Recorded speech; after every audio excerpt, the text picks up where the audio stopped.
शरीर को खंडित किया, तब एक क्षण ऐसा आया जब भगवान शिव का विलाप पूरे ब्रह्मांड में गूंज उठा। कहते हैं, उस रात आकाश सामान्य नहीं था, न तारे स्थिर थे, न वायु शांत। भगवान शिव देवी सती के निर्जीव शरीर को लेकर ब्रह्मांड में भटक रहे थे, पर एक स्थान पर अचानक उनका कदम थम गया। पर क्यों? ऐसा महसूस हुआ कि धरती ने कुछ थाम लिया था। कोई अंग नहीं, कोई प्रकाश नहीं, बल्कि एक धड़कन।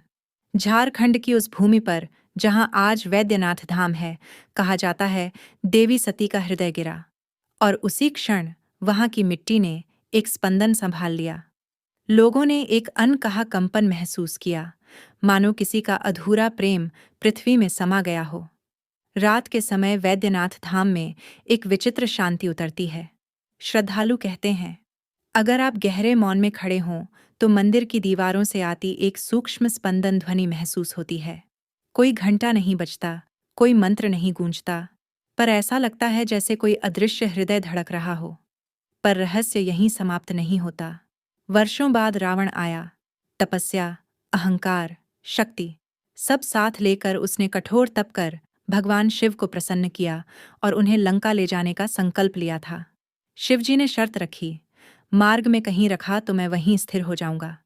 पर इतिहास गवाह है, कभी कभी शक्ति योजना नहीं बदलती, योजना को रोक देती है। संध्या का समय, थका हुआ रावण, एक क्षण की असावधानी और एक क्षण का विराम। शिवलिंग भूमि पर रखा गया और शिवजी वहीं स्थिर हो गए। कुछ कहते हैं, उस क्षण देवी सती के हृदय की धड़कन फिर सुनाई दी, मानो शक्ति ने स्वयं तय किया हो कि शिव इस भूमि को कभी न छोड़ें। रावण ने उठाने का प्रयास किया, पर धरती ने उन्हें पकड़ लिया और शिवजी वहीं के होकर रह गए।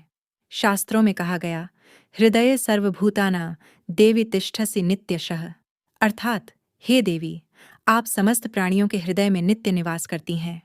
रात में वैद्यनाथ धाम का वातावरण अलग होता है। यहाँ उग्रता नहीं, न ज्वालामुखी जैसी अग्नि। यहाँ एक मौन है, ऐसा मौन जिसमें किसी के हृदय की धड़कन छिपी हो। यह शक्तिपीठ बताता है, शक्ति केवल क्रोध नहीं, कभी कभी वह अधूरा प्रेम भी है जो ब्रह्मांड को रोक देता है। वैद्यनाथ की कथा हमें बताती है, शक्ति का हृदय कभी न